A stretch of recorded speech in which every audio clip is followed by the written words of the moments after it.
বন্ধুরা good evening. আমি আজকে রান্না করছি এই যে মাছ, এই যে ভেজে লবণ হলুদ দেওয়া রয়েছে, ভাজবো। পেঁয়াজ টমেটো পেঁয়াজ ছাড়া রান্না করব, ঠিক আছে? দেখবেন একদম কম সময়ে কম মশলায় রান্না করব। দেখতে পাচ্ছেন তেল গরম হয়ে গেছে, আর এখানে মাছ কটা চিংড়ি মাছ রয়েছে, কেন কি আমার ছেলে এই কাঁটাওয়ালা মাছ খেতে পারে না, চিংড়ি মাছ হাতে ভেজে নেবো, বুঝতে পেরেছেন? মাছ ভাজা হয়ে গেছে, এবার কড়াই তেল গরম আছে, এর মধ্যে কালা জিরা,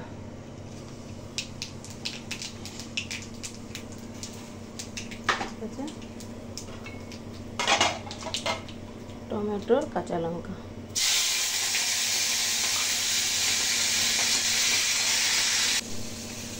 তাহলে এটা হলো বিনা জিরা দিয়ে, পেঁয়াজ দিয়ে জিরা দিয়ে হচ্ছে, ঠিক আছে? কথাটা বলতে ভুল। জল দিচ্ছি পরিমাণ মতো, যতটা জল। হেভি টেস্ট হয়, লাস্টে একটু ধনে পাতা কুচি দিয়ে দিলে না, হেভি। আমার কাছে নেই, ঠিক আছে? এতটুকু জল দিলাম,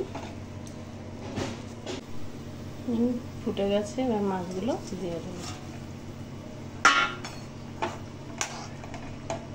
ঝোল আরও কমে যাবে, কালারটা দেখেছেন? ঠিক আছে, দেখুন বন্ধুরা, হয়ে গেছে আমার মাছের ঝোল, ঠিক আছে? যদি আপনাদের রেসিপিটি ভালো লাগে তাহলে আপনারা লাইক করুন, শেয়ার করবেন, আর আগামী দিনের ব্লগের জন্য, ঠিক আছে? রাখছি, টাটা।